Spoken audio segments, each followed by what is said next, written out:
राधे राधे दोस्तों, स्वागत है आपका इन्फो स्टोर हाउस में। कैसे हैं आप सब? I hope you all are doing good. तो यहाँ पे एक पार्सल आया था, तो मैंने सोचा चलिए शेयर करती हूँ आपके साथ कि क्या आया है इस बार पार्सल में। अभी एक नहीं, ऐसे 2 पार्सल हैं। अभी तो एक आया है, एक और आना था। तो सबसे पहले करते हैं इस पार्सल को ओपन, जिसका मुझे बहुत दिनों से वेट था, इंतज़ार था।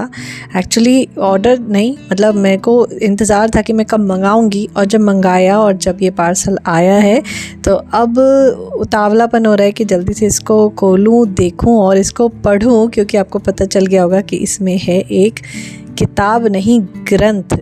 ये किताब नहीं है, ये ग्रंथ है, और जो ग्रंथ होते हैं वो साक्षात प्रभु होते हैं।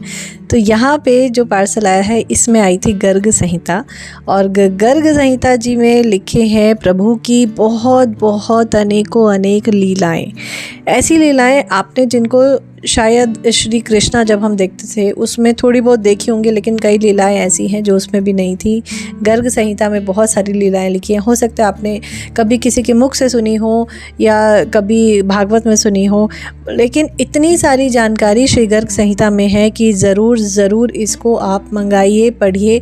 अगर आप कृष्ण भक्त हैं और अगर आपने गर्ग संहिता नहीं पढ़ी तो आपकी भक्ति कहीं ना कहीं अधूरी तो नहीं होती है, लेकिन पूरी भी नहीं होती है, क्योंकि यहाँ पे जो चीज़ें लिखी हैं उन चीज़ों का हमें ज्ञान ही नहीं है। बहुत सारी चीज़ें ऐसी प्रभु के बारे में जिनको कभी सुना ही नहीं किसी के मुख से, और वो चीज़ें लिखी हैं इसके अंदर। यहाँ पे मैं थोड़ा सा आपको इंडेक्स दिखा रही हूँ कि इसमें जो विषय सूची है उसमें क्या क्या चीज़ें हैं, जिससे आपको थोड़ा आइडिया हो जाए कि मंगाने से पहले आप एक बार उसकी विषय सूची देख लीजिए और उसके बाद इसको मंगाइएगा और ज़रूर पढ़िएगा।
तो यहाँ आती है बारी दूसरे पार्सल की, जो मैंने अभी रिसीव करा।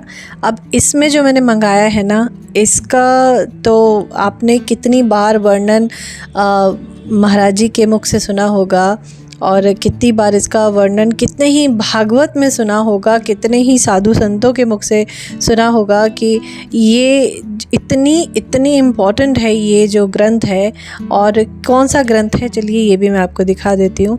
तो इसमें है श्री भक्तमाल, और श्री भक्तमाल अगर नहीं पढ़ी है तो कहते हैं आपकी भक्ति ही कभी पूरी नहीं होती, भक्ति पुष्ट नहीं होती, आपकी भक्ति प्रगाढ़ नहीं होती कि जब तक आप भक्तमाल नहीं पढ़ते। तो श्री भक्तमाल में इतने भक्तों का वर्णन है। और ये जो सब चीज़ें आप देख रहे हैं ना, ये सभी चीज़ें ऑनलाइन मैंने मंगाई हुई हैं। दोनों ग्रंथ ऑनलाइन मंगाए थे, और इतना मतलब उत्साह था ना इनको मैं जल्दी से रिसीव करूं, जल्दी से पढूं। ये सोचा हुआ था कई दिनों से, लेकिन मंगाते थोड़ा सा समय लग गया, और फाइनली ये आ चुकी है हमारे सामने। तो श्री भक्तमाल पहले मैंने प्रणाम करा, उसके बाद फिर खोल के जब देखा और जब विषय सूची देखी मैं आपको बता नहीं सकती। जब मैं इस पर सिर्फ वीडियो बनाने लगी तो 6 से 7 मिनट की वीडियो सिर्फ विषय सूची पे बनी थी, जो मैंने पूरा अभी इसमें शेयर नहीं करा है, ये तो मैंने एडिट करके डाली है, लेकिन सिर्फ विषय सूची ही 6 से 7 मिनट की बनी थी। यानी कि इतने भक्त। सबसे पहले तो इसमें भक्तमाल, श्री भक्तमाल की महिमा है कि किन्होंने लिखी, क्यों लिखी, लिखने के पीछे उनका मतलब मोटिव क्या था, ये सारी चीज़ें इसके अंदर हैं। उसके बाद प्रभु के जितने भी अवतार हैं उनके बारे में लिखा है। प्रभु के जितने भी भक्त रहे हैं उनके बारे में लिखा है। यही नहीं, मतलब बहुत पहले के सतयुग से लेके अब तक के जितने भी भक्त रहे हैं उनके बारे में बहुत बहुत ही डिटेल में सब कुछ वर्णित है इसके अंदर। तो अगर आपने भक्तमाल नहीं पढ़ी तो न जाने कितने ही भक्तों की लीलाएं आप नहीं जान पाएंगे। तो इसी के साथ ना जब ये सब चीज़ें आई तो मुझे लगा कि मैं ना सबसे पहले तो अपने ग्रंथों के ना कवर बनाऊं। मेरे पास कवर नहीं थे क्योंकि मुझे सिलाई नहीं आती, तो इसलिए मैं कभी बना नहीं पाती और ख़रीद के लाने का कभी मौका लगा नहीं। तो अब जब इतने ग्रंथ, ऐसे ग्रंथ नहीं, मैं कहूँगी साक्षात प्रभु ही ग्रंथ रूप में आते हैं घर में, और जब ये ग्रंथ आए हैं तो अब इनको सहेज के संभाल के अच्छे से रखने की बहुत ज़रूरत होती है। क्योंकि बहुत ही अच्छे से, इसलिए क्योंकि देखिए हर जो ये सिर्फ किताब नहीं है, जैसे मैंने बताया ये साक्षात प्रभु है। पवित्रता के साथ, मर्यादा के साथ इनको रखा जाता है, बहुत ही अच्छे से सहेज के रखा जाता है। और जब पढ़ना हो उनको कवर से निकालिए, पढ़िए। तो ये जो मैं दिखा रही हूँ, मुझे कवर बनाना नहीं आता क्योंकि मुझे सिलाई ज़्यादा नहीं आती है, ज़्यादा क्या बिल्कुल भी नहीं आती है। लेकिन ये कवर मैंने सुई धागे से बनाया। सुई धागे से ये वीडियो मैंने थोड़ा सा क्लिपिंग में आपको दिखा रही हूँ, जो पहले भी दिखा चुकी हूँ कि मैंने प्रभु के जो पोशाक है वो बनाने की कोशिश करी थी प्रभु कृपा से। जैसे जैसे मैंने बना भी लिया था, पता नहीं कैसे कैसे करके, लेकिन सुई धागे से काम करते करते सुइयाँ बहुत चुभी मेरे, क्योंकि कभी सुई से एक बटन नहीं लगाया और सीधा प्रभु की पोशाक बनाने लगी और ये सब चीज़ें। तो हस्बैंड ने मेरे लिए ये छोटी सी सिलाई की मशीन मंगाई, जो कि मेरे लिए एक सरप्राइज़ था। मुझे नहीं पता था, मुझे कोई आइडिया नहीं था कि उन्होंने ऑर्डर करी है, ये आने वाली है। तो ये मशीन मंगाई थी छोटी सी, क्योंकि छोटी सी इसलिए क्योंकि कई लोगों से मैंने सुना है कि ये छोटी सी ना जल्दी ख़राब हो जाती है। लेकिन मुझे ऐसा लगता है कि मेरे जैसे जो बिगनर्स हैं, जिनको बिल्कुल भी नहीं आता, तो उनको सीधा बहुत बड़ी वाली मशीन नहीं ख़रीदनी चाहिए, क्योंकि एक तो वो कम से कम 4-5 हज़ार की भी आती है, महंगी भी आती है। ये 1200-1300 की मशीन थी, तो तुरंत इसको ऑपरेट करना भी जल्दी से आ ही गया था। जैसे जैसे मतलब 2-3 दिन लगे, कुछ कपड़े ख़राब भी हुए, लेकिन आ गया। उसके साथ ये सारा सामान आया था, ये सब आप देख सकते हैं। इतना सारा सामान है कि कई सारी चीज़ें तो मुझे समझ नहीं आ रही थी कि यूज़ कहाँ होती हैं। जैसे ये छोटी छोटी ऑल पिन्स हैं, इसमें सेफ्टी पिन्स हैं, और ये किस लिए होता है ये भी मुझे नहीं पता था। फिर किसी ने बताया ये सिलाई खोलने के काम में आता है, अगर सिलाई खोलनी हो तो इसको यूज़ करते हैं। सिलाई खोलते कैसे मुझे अभी तक भी नहीं पता, क्योंकि अभी तक मैंने किसी कपड़े की सिलाई नहीं खोली। कुछ इसमें हुक हैं, कुछ बक्कल हैं जो जीन्स वगैरह में लगाते हैं, लेकिन इनको लगाना मुझे नहीं आता है। और मतलब बिल्कुल इस मामले में बिगनर हूँ, लेकिन प्रभु के लिए जब करना शुरू करा तो धीरे धीरे चीज़ें सीखी। यूट्यूब पे बहुत सारी चीज़ें देखी कि कैसे कैसे बनेगा, कैसे करना है। तो अभी जैसे ये आप देख रहे हैं ना, ये भी मुझे नहीं पता ये कैसे लगाने होते हैं, लेकिन वो भी यूट्यूब पे देख देख के सीखा। ट्रे कैसे लगानी है, अभी ये पैकेट देखा तो हुक का, तो सामान इसमें बहुत सारा मिला हुआ था एक डब्बे में। कुछ सिलाई वगैरह थी। ये पैर से पेडल जो होता है वो चलाने का है, ये अडेप्टर है इसका, जिससे ये कनेक्ट हो जाएगा, क्योंकि बिजली से चलती है ये मशीन, ये हाथ से चलने वाली है नहीं। तो इसमें 2 आपको जो सॉकेट दिख रहे होंगे ना, तो एक उसका, इसमें एक ये कार्ड था जिसमें आपको 100 रुपीज़ कैशबैक मिलते हैं, लेकिन हमने इसको यूज़ नहीं करा था क्योंकि उसकी कुछ टर्म्स एंड कंडीशंस होती हैं। तो उसके बाद एक इसमें था अडेप्टर और एक इसमें पैर से चलाने वाला। पहले तो मैं हाथ से उसको ऑपरेट करती रही, हाथ से बटन दबा के, लेकिन मैंने देखा कि पैर से मेरे को ज़्यादा कन्वीनियंट लगा। जब मैंने पैर से कनेक्ट करा तो ज़्यादा कन्वीनियंट था। बहुत हल्की सी है, बहुत पोर्टेबल है, कहीं भी आप झोले में डालो, सीखनी है, कहीं जाना है, ले जाओ उसको रख के, सीख साख के आ जाओ।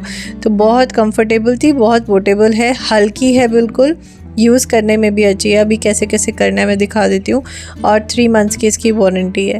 अभी मुझे इसकी बहुत डिटेल नहीं पता थी, मैं इसकी प्रॉपर अनबॉक्सिंग बनाती, लेकिन मुझे पता ही नहीं था कि इस बॉक्स में है क्या। मतलब ये दूसरे डब्बे में आया था, ये तो इसके अंदर का बॉक्स है।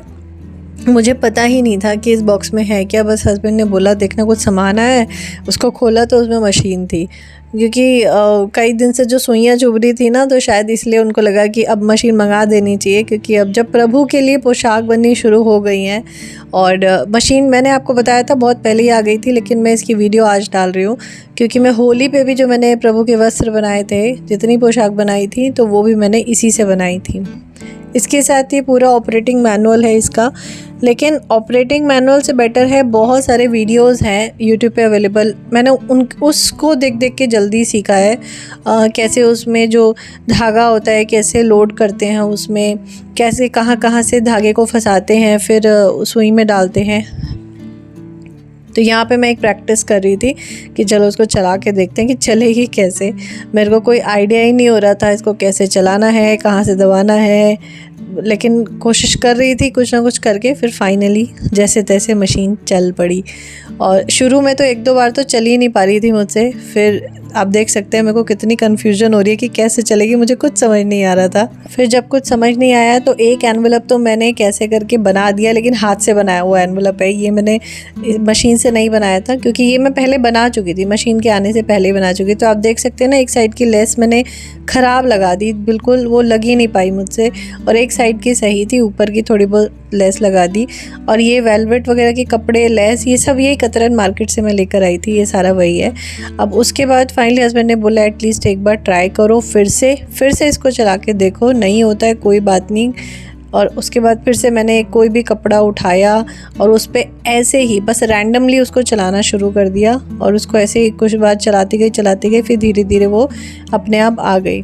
अब यहाँ पे मैं यूज़ कर रही थी उसका जो पैडल से चलता है उसका यूज़, लेकिन काफ़ी कन्वीनियंट मुझे रहा कि अगर हम पैडल से यूज़ करें तो उससे ज़्यादा कन्वीनियंट है। और ये देखिए अब एक कवर मैंने और बनाया है। पहले मैंने प्लेन कवर बनाया था, जो मैंने हाथ से बनाया था, सीधा सीधा ऐसी बस ढक दिया था। फिर मुझे सजेशन मिला कि नहीं, एनवलप की तरह कवर बनाओ, जैसे एनवलप होते हैं लेटर के, इस तरह के कवर आजकल बनते हैं। तो ये मैंने बनाया है मशीन से। इसमें भी अगर आप देखेंगे ना, सिलाई बहुत प्रॉपर नहीं है, कई जगह से ख़राब दिख जाएगी आपको, ये बिल्कुल सीधी नहीं आ रही है, टेढ़ी मेढ़ी जा रही है, क्योंकि हाथ बिल्कुल भी सदा हुआ नहीं है। फिर भी जैसे जैसे कोशिश करके कर लिया इसको, तो ये कवर बन के रेडी हुआ है। कुछ जगह आपको बिल्कुल सीधी सिलाई दिखेगी, कुछ जगह पे टेढ़ी हो जाएगी सिलाई।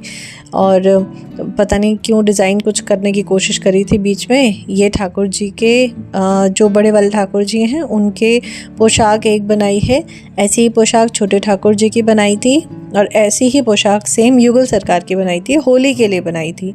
तो ये वीडियो जो है, एक्चुअली क्लिपिंग बहुत पहले की है, शेयर मैं आपके साथ आज कर रही हूँ।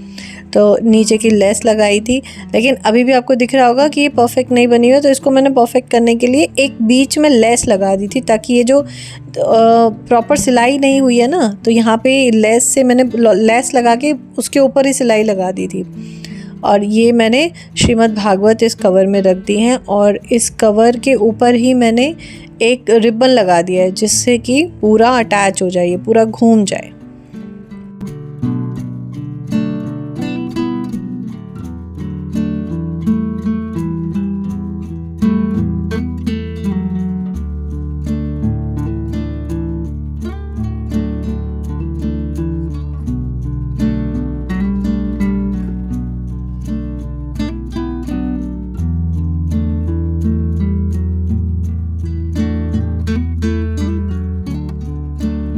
फाइनली जाके एक कवर अब जाके अच्छा बना, सिलाई भी सीधी आई। इतनी प्रैक्टिस के बाद अब जाके एक कवर प्रॉपर बना। तो इतनी कोशिश करने के बाद अगर आप प्रभु के लिए कुछ करना चाहें, ऐसा हो ही नहीं सकता कि ना कर पाएँ। ज़रूर वो चीज़ आप जैसे तैसे सीख ही जाते हैं। और मुझे लगता है अगर मैं सिलाई सीख सकती हूँ, फिर तो दुनिया में कोई भी सीख सकता है। तो ये थी आज की वीडियो, आई होप आपको अच्छी लगी होगी। पसंद आए तो लाइक ज़रूर करिएगा, चैनल पर न्यू है तो कर लीजिएगा सब्सक्राइब। मिलूँगी मैं आपसे नेक्स्ट वीडियो में, तब तक के लिए राधे राधे।